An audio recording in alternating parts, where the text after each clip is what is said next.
I called him last week. We were just talking about some stuff, and I always feel like he's got a lot going on, and he'll say he doesn't, but I know he does. And I asked him if he had any time this week with us kind of getting an in-season, week of practice and game planning, things like that. Asked him to come down, and he was available, so he was able to come down this whole week and kind of spend some time with us. I thought it'd be good because some of our coaches know him, some of them don't. And, it's been great for me because I've been able to pick his brain on just some different things that we've never really talked about before. How would you describe his influence in your career? What did you learn? What have you learned? I mean, the majority of what I've learned is from him, especially about offensive football, but also, how to present in front of players, whether it be installing things, just like those side conversations with guys and in front of the group of, I don't know if you really want to call it motivation, but I think maybe more confidence. I think he was one of the best. He's the best one I've ever been around as far as when he was in front of the group. You walked out of the room, you thought you were going to score 60 every game. So he could make you could feel that from him, that he believed that. And that was something I think just watching him as many times as I did, it just kind of rubbed off on me. Adam, we saw Robert Quinn with the 2 sacks, but how many other plays was he a part of? Like I believe the first play of the game that he was uncanned with that incompletion to McCaffrey. I think he has, he's one of those guys that's going to have a lot of hidden kind of, I don't want to call them stats, but there's going to be hidden plays that people won't be able to look back and say, this is on a stat sheet. He's very disruptive, and the offense feels him out there all the time. And it may look different the way that he kind of goes after the run game.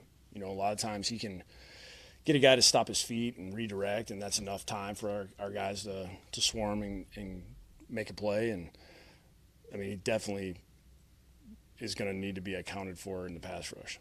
And how has he teamed with Cam Wake so far in the pass rush? Well, I mean, it's just the pocket's collapsing quickly, and that's really what we're looking for. And it's really going to come down for us is how many opportunities we can give those guys. I mean, that group's pretty deep, and I think that what's valuable to us is guys are going to be fighting for playing time. So every time they're in there and it's a passing situation, I think we're going to get great energy on the field of guys getting after the quarterback. What are you guys having Devontae do while he's hurt? He's a lot of conditioning, just trying to make sure we don't lose that. He still can't catch a ball. So he's been very engaged in all the meetings. I know he doesn't want to take any steps back mentally because, if he wasn't in our meetings, it's just easy to get away from it. And you're not going to forget everything, but just hearing the little details over and over again, so it's second nature. He doesn't want to lose that. And I know he worked hard to make sure he was in great condition. He was able to run the entire training camp without having any kind of fatigue issues. And I know he doesn't want to lose that. Does he run routes or anything without catching the ball? Yeah, we can do all that stuff. We can work the cones, all those type of things. He's doing it with the trainers. What is your comfort level with the linebacker core? My confidence is growing with them. They're young. We're going to have mistakes. I think Kiko I almost feel like it's 2 years ago. I think last year off season was tough for him. He was coming off with a hand. He couldn't do what he wanted to do in the off season. I know when he came to training camp, he was lighter, and he was still trying to get used to using, his hand and not worry about it. And he's really been performing the way we need him to perform. And then we just need those 2 young guys to just keep growing and keep learning. And we know there's going to be mistakes, and we're going to be all right with that because we feel like it's important to those guys. They work really hard to correct those mistakes. What do you see from Kenny his first day back, and how far is he from 100%? I don't know if anybody's ever really going to be 100%, but I think it amazes me that he can come back out there and run the amount he does. That was he missed a good, healthy amount of time. But I think today it was more mental for him than anything of just pushing through. You know, it gets a little hot and just keep fighting through, you know, the whole heat element of everything. But seemed like he was fine. Where are you guys in terms of Lyon's pocket presence and how comfortable he's been in the pocket? He says he hasn't been hit so far in the first 2 games. I knock on wood there. But is that because of the chemistry they're developing or his timing and footwork? I think he's doing a good job getting the ball out, but I also think he's got a lot of space. I mean, I don't know if he's really used to this. You know, it's been, our guys up front have taken a lot of pride in making sure he hasn't got touched, and the 2 times he has actually been knocked down have been almost like not late hits, but just like those late grabs where he was a little bit off balance, and it was almost like he fell.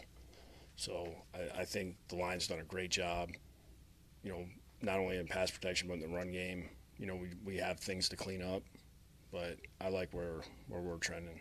You guys haven't taken a ton of shots with the ones in games at least. Is that just by how the game's gone and things we fouled out the It's who we're playing. It's hard to take shots when they are 10 to 15 yards off. You know, that's why Carolina was 1 or 2 in every category. They let you get those yards, and they just say you're not going to get in the end zone. That's why they were top red zone defense. So, I mean, they didn't give up a whole bunch of balls over 20 yards last year, and I remember that going into the game. So, I mean, the thing that we needed to do different that last game was when we got in the red zone, we needed to execute and put it in the end zone. We didn't do that. So I don't know if you have a secret list of 53 players that are going to be Miami Dolphins this year, but how many jobs legitimately would you say are open? I don't know. That's like, I don't think that way. We're just going to keep playing, and then when we get time and it's time to make those cut downs, like, we'll sit in a room and deal with that. But I mean, it's hard for me to even like really put a number to anything. Like, I can go in there right now and look at a roster and probably have an idea of where those position battles are, but I mean, we're going to play this thing out. That's the beauty of what we're going through right now, and being able to keep as many guys as we can to just keep competing, because you just never know what's going to happen. Does Bryce Petty have a legitimate shot to be the backup? I think everybody right now in that room, we're just going to keep competing and give reps, and really this game is going to be so much about the ones, you know, and then how's it going to turn out when those guys go out? How many plays are going to be available? You know, we got 3 guys we want to play in the game, so we just got to kind of see how it goes. Is there a difference in a free safety and a strong safety between mentality? Does a free safety choose to keep things in front of them more, and the strong safety goes for the kill shot more? I think every defense is different. You know, I think for us, our guys are pretty much interchangeable, but at the same time, we got a pretty good idea that when we have 20 down in the box,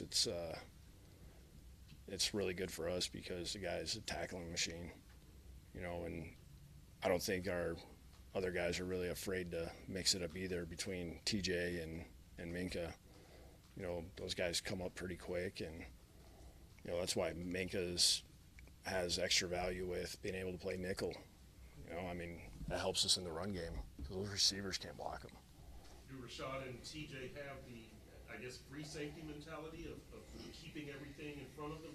Was that an issue last year? I mean, last year was so different than what it was. I think when TJ missed 8 weeks, that just kind of threw us.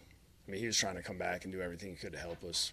I mean, he was playing well in training camp, then just leaving and then trying to jumping right back into it. I think this year I noticed, like, even growth from last training camp, especially knowing when he can come down, take his shots, and maybe cut across or whatever they're doing in the passing game to where he can be effective.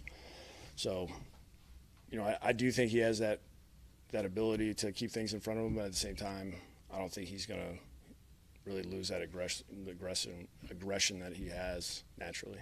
With the defensive tackle position now that you're facing the Ravens this week, what do you expect from that unit or hope to see? as far as our defense. Defensive tackles. I think our defensive tackles have actually done a decent job. We just have to fit these things right. You know, when we do get these guys covered up front, we got free, you know, our linebackers are running free. We got to make those plays. We got to fit the gaps right.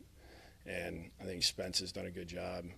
I mean, it's amazing to me to watch him attack an offensive lineman. I mean, he's must have some strong hands, because when he hits those guys, you see movement, you see some pop there.